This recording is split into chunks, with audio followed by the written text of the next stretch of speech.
টিউটোরিয়ালের এই পর্বে আমরা অনেক আগে করা HTML এর সেই ফেসবুক পেজের একটা অংশ কভার করব, যেখানে আমরা বলেছিলাম যে আমরা যখন jQuery শিখব তখন হচ্ছে এখানে এই যে হোভার ইফেক্টে একটা টুলটিপ বেশি ওঠা সেই কাজটা করব।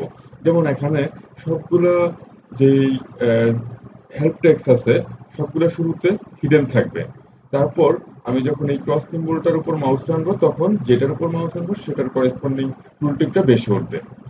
তো এই কাজটা করার জন্য আমি শুরুতে এই প্রজেক্টটা ওপেন করব, ফেসবুক।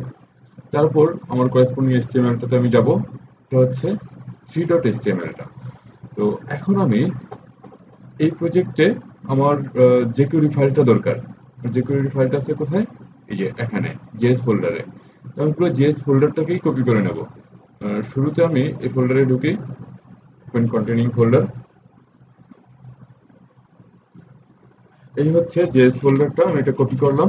আমার এটা jQuery-র বাইরে ফেসবুক এই প্রজেক্টের ভেতরেও জেএস ফাইলটা দরকার, তো আমি এটা পেস্ট করলাম।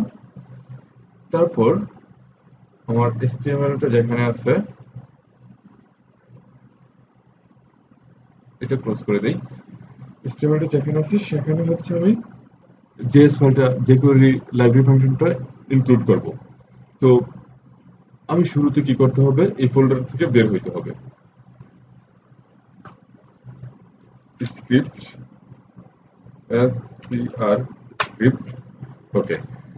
দেন এখানে হচ্ছে আমার দরকার সোর্স, src সোর্স।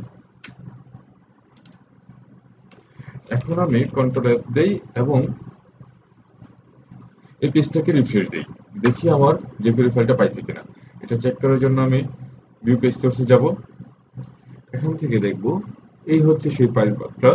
আমি এখানে ক্লিক করলে যদি আমার পেজটা লোড হয় তাহলে বুঝবো ফাইলটা পেয়েছে। আমি নতুন ট্যাব ওপেন করি, ওয়াও, ইয়েস, ফাইলটা পেয়ে গেছে। তো আমার jQuery লাইব্রেরি ফাংশন লোড দেওয়া শেষ। এখন হচ্ছে এটাতে যখন আমি মাউস নেব তখন হচ্ছে করেসপন্ডিং এটা বেশি উঠবে, বাকি সবকিছু হাইড হয়ে থাকবে। তো শুরুতে আমি সবকিছুকে হাইড করে দিই, যে এটাকে হাইড করে দিই, ওকে। তো হেল্প টেক্সট যেটা আছে সেটাকে হাইড করব।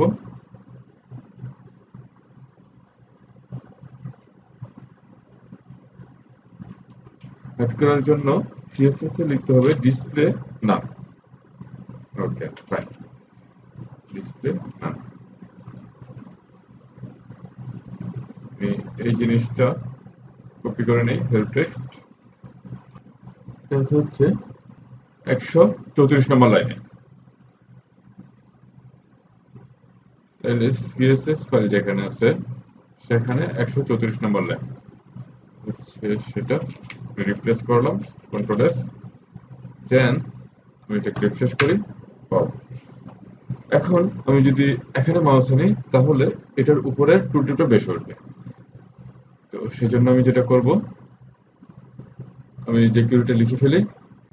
তো শুরুতে আমরা jQuery লেখার আগে যেই ফাংশনটা আগে এক্সিকিউট হইতে হবে সেটা হচ্ছে ডকুমেন্ট রেডি। ডকুমেন্ট রেডি হওয়ার পরে তারপর হচ্ছে আমি কোন এলিমেন্টের উপর কি করতে চাই সেটা করব। তো সেই কাজটা করে ফেলি। ডলার ডলার মিনস হচ্ছে jQuery ডকুমেন্ট, দেন হচ্ছে রেডি, READY রেডি, দেন হচ্ছে সেমিকোলন, তারপর হচ্ছে এটার ভেতরে ফাংশন function ফাংশন। তারপর হচ্ছে এটার ভেতরে আমি যা ইচ্ছা লিখব। তো এটার ভেতরে আমি কি লিখতে চাচ্ছি, যে এই যে এখানে রিমুভ অ্যাকাউন্ট নামে যে ক্রস সিম্বল আছে সেটার উপর মাউস নিলে কোনো একটা অ্যাক্টিভিটিস আমার শো করতে হবে। তো এই ফাংশনটা আমি কপি করি, সরি ক্লাসটা কপি করি, কন্ট্রোল C।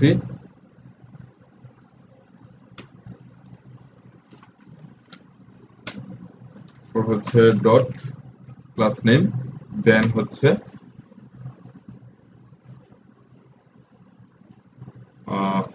এটার উপর আমি যদি মাউস নেই তাহলে একটা অ্যাক্টিভিটিস হবে।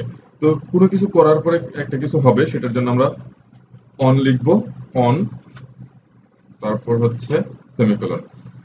দেন এটার উপর কি করলে কি হবে সেই জিনিসটা আমি লিখবো সেকেন্ড ব্র্যাকেটের ভেতরে, সেকেন্ড ভেতরে লেখার কারণ হচ্ছে আমি অনেকগুলো ইভেন্ট এটার ভেতরে লিখবো, মানে রিমুভ অ্যাকাউন্ট এটার উপরে যখন মাউস নেই তখন এটা ভিজিবল হবে, আর মাউসটা যখন সরাই ফেলি তখন এটা হাইড হয়ে যাবে। তো আমি এই একটা এলিমেন্টের উপর দুইটা ইভেন্ট ট্রিগার করতে চাই। সেজন্য আমি অন দিয়ে এই যে থার্ড ব্র্যাকেটের ভেতরে এটা অনেকটা নোটেশন অবজেক্ট এভাবে লেখার একটা ফরম্যাট, যে আমি ইভেন্ট লিখবো, কোলন লিখবো, তারপরে আবার ইভেন্ট লিখবো, কোলন লিখবো। কোলনের পরে হচ্ছে ইভেন্টটা ট্রিগার করলে কি হবে। তো অন মাউস ওভার, যখন আমি ওই ক্রস সিম্বলের উপর মাউসটা নিব তখন কি হবে সেটা আগে লিখি। তো সেটার জন্য জেকিউরিতে যেই ইভেন্টটা সেটার নাম হচ্ছে মাউস ওভার। একেবারে কাছাকাছি ক্লোনটা দিতে হবে কোনো স্পেস না দিয়ে, তারপরে স্পেস দিয়ে আমি লিখবো ফাংশন, FUNCTION ফাংশন। দেন ফাংশনটা আমি লিখবো, এই হচ্ছে ফাংশন বডি। ফাংশন বডিতে আমি লিখবো কি লিখবো, যে এই কাছাকাছি যে এই হেল্প টেক্সটটা আছে সেই হেল্প টেক্সটটাকে আমি শো করতে চাই। তো এই হেল্প টেক্সটটাকে আমি কিভাবে শো করব? আমি যদি এই ক্লাস ধরে শো করে দেই তাহলে তো এটাও শো হয়ে যাবে, এরপর একটা শো হয়ে যাবে, যত জায়গায় হেল্প টেক্সট ক্লাস আছে সব জায়গায় শো হয়ে যাবে। তো এই কাজটা করার জন্য আমরা একটা খুব কৌশল অ্যাপ্লাই করে এই কাজটা করব। এখানে একটা ব্যাপার লক্ষ্য করুন, এই যে অ্যাকাউন্টটা আছে এটার উপর আমি মাউসটা নিলাম। তো এই ডিপের কাছাকাছি প্যারেন্ট ডিপকে, কাছাকাছি প্যারেন্ট ডিপ হচ্ছে এই যে এই ডিপ। আমি যদি এটার প্যারেন্ট ডিপ খুঁজ করতে পারি তাহলে আমি এখানে চলে আসবো, আমি কিন্তু তখন এখানে যাব না, কারণ এটার প্যারেন্ট ডিপ এটাই, কিন্তু যেটাতে মাউস ধরছি সেটার প্যারেন্ট ডিপ এটা। আমি এক্সাম্পল হিসেবে এটা দেখাচ্ছি, আমি মাউস যদি এটাতে ধরি তখন প্যারেন্ট ডিপ হবে এটা অটোমেটিক্যালি। তারপর আমি ওই প্যারেন্ট ডিপের ভেতরে যদি সার্চ করি যে হেল্প টেক্সট কোথায় আছে, তখন আমি কিন্তু যেটার উপর মাউস ধরছি সেটার হেল্প টেক্সটটাকেই পাইলাম, আমি তখন আর এটা পাবো না। তো প্যারেন্ট ডিপ সার্চ করার জন্য খুব সুন্দর একটা লাইব্রেরি ফাংশন আছে। সেটা কি, আমি যেটার উপর মাউস ধরছি সেটার প্যারেন্ট, তো যেটার উপর মাউস ধরছি সেটা পাইতে হলে আবার আমরা এর আগের টিউটোরিয়ালে দেখছি দিস অবজেক্টটা ব্যবহার করা হয়, ডট, তারপরে এটার আমি প্যারেন্ট সার্চ করতে যাচ্ছি, প্যারেন্ট, এটা লিখলে প্যারেন্ট সার্চ হয়ে গেল। তারপর এই প্যারেন্টের ভেতরে আমি স্পেসিফিক একটা ক্লাসকে সার্চ করব, তাহলে ফাইন্ড ওই ক্লাসের নাম হেল্প টেক্সট। ওকে, এখন আমি এটাকে শো করব, শো প্রেস।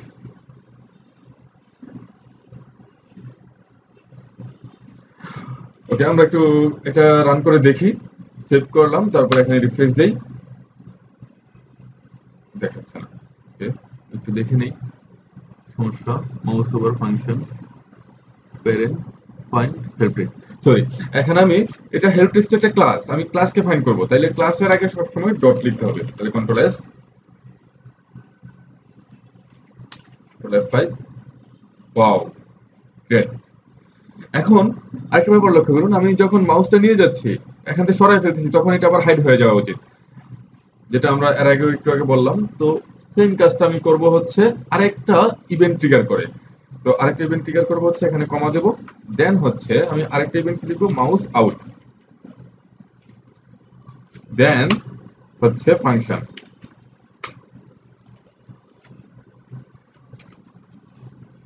তারপর হচ্ছে dollar symbol this,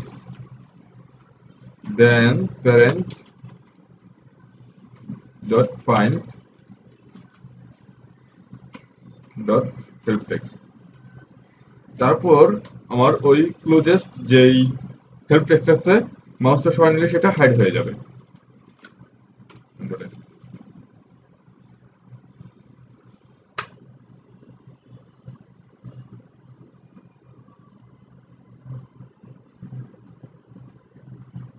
mouse out, sorry, এখানে আমরা আরেকটা ভুল করছি, সেটা হচ্ছে প্যারেন্ট হচ্ছে একটা ফাংশন, এটা কোনো অবজেক্ট না, তাই এখানে আমি ফাংশন নোটেশনটা দেই নাই। কন্ট্রোল এস, এখন আমি সেভ করি।